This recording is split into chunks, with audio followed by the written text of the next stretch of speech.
Hello friends, this video on semiconductors part 20 is brought to you by examfear.com. No more fear from exam. Please make sure that you have watched all the videos till part 19 before going ahead with part 20. Now let us look at the biasing of a transistor. Like how we studied about diode, what was biasing of a diode? Biasing of a diode meant applying external voltage to a diode. Similarly, biasing of a transistor also means applying external voltage to the transistor. The only difference here is that in that case you had just one junction which was either forward biased or reverse biased. In this case you have two junctions. So there are different possibilities which are possible. That is, either both the junction can be forward biased, or one junction can be reverse biased and the other junction forward biased, or there is a possibility that both the junctions are reverse biased. So let us look at the different types of biasing of a transistor. So as I mentioned, in case of a transistor, again we can have a forward biasing as well as we can have a reverse biasing, or we can have a combination of the two, because in this case we have two junctions, right? So it is somewhat like this. Let us suppose if I consider a PNP transistor, right? So there is one junction, this is my emitter, this is base and this is collector. So this is my emitter base junction.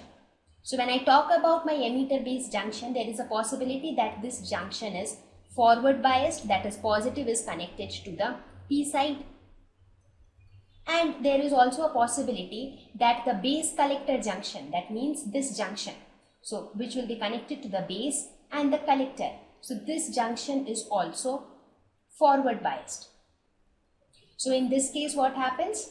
The emitter base junction is forward biased. The base collector junction is also forward biased, right? Again we can have another scenario where we say that the emitter base junction is forward biased. However, the base collector junction is reverse biased. The positive is connected to the negative. So in this case what happens? Emitter base junction is forward biased, but base collector junction is reverse biased. Again there can be a possibility where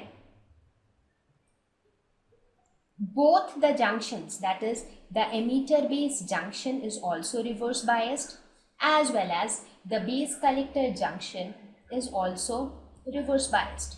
So in this case both the junctions are reverse biased.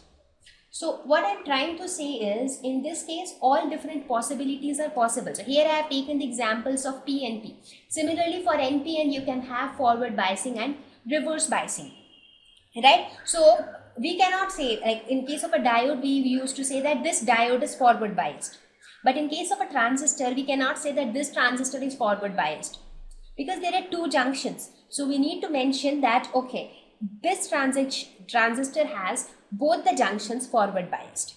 So we need to mention it that way, right? So that is all about the biasing of a transistor. So far you understood what are the different doped regions, how are they doped, what are their sizes, the biasing of the transistor and the biasing of the two junctions.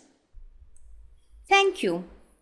Please visit examfear.com to watch free educational videos, try free online tests, get the best quality study materials, study from the best tutors and mentors, and much more. Thank you once again.